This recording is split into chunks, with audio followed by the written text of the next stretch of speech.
First ride galing Cagayan Valley with my partner, Z500. Dati nakikita ko lang yung naka-big bike na dumadaan da NLEX. Pero dati may nakakatawang experience ko sa toll gate na yan. Yung first time mo magmotor sa Manila at yung kasama. Mo first time din gumamit ng Waze at hindi na set sa motor. Yaba! Feeling ko nun artista, lahat kasi mga dumadaan na sasakyan, nakatingin sa amin at tumatawa pa. Inisip ko na lang taga-probisya. Kami, loko-loko din kasi yung mamang guard sa bungad. Si Nadia na pinalagpas kami saka kami kinawayan. Nagiling no. Motak din si kuya talaga. Doon napaisip ako noon kung babalik ako na aakayin. Kumotor ko or tutuloy na lang sa dulo. Yan yung experience ko na sa toll gate na hindi ko makakalimutan. Shoutout nga pala sa tropa kong parehong sablay. Pero hindi pa rin dyan nagtatapos.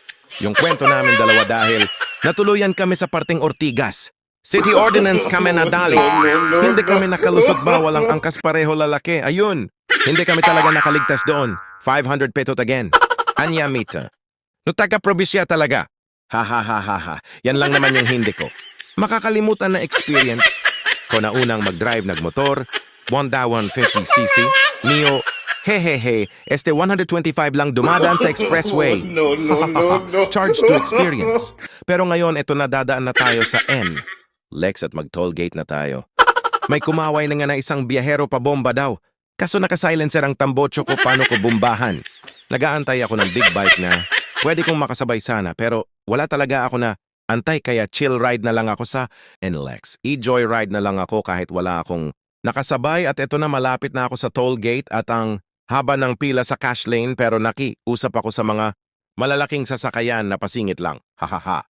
Buti may pumayag kung wala sa magwawala? Ako, joke lang but sumingit-singit na lang. Ako sa malalaking sasakayan. Basta makakita ako ng pwedeng singitan na la sige. Wala naman nagreklamo at mabait na rin mga guard. Hehehehe. Hindi katulad yung guard dati sa may bikutan. Loko-loko yung nasa bungad pero yung nasa dulo. Mabait naman kasi kapwa Ilocano iso nakaligtas kami. Hahaha pero may nakaabang na pala sa malapit. Sa toll gate na guard app. Ayong kinawayan kami na pa-toll gate, kami ng 45 petot. Buti na lang talaga pareho kong Ilocano. Yung guard sa dulo at nakaligtas kami, kamo na nga taga-probisya. Kami, nakakapagod mag-ride pero enjoy sulit ang pagod. Iba din pag motor ang dala, lalo na kung big bike dala mo dami mamapalingon. Dati ganun din ako pag kita ako ng big bike na lumalampas sa akin. Napapaisip ako talaga noon at sinasabi ko sa sarili ko kailan kaya ako magkakaroon yan. So yung pangarap ko magkaroon ng big bike, eto na.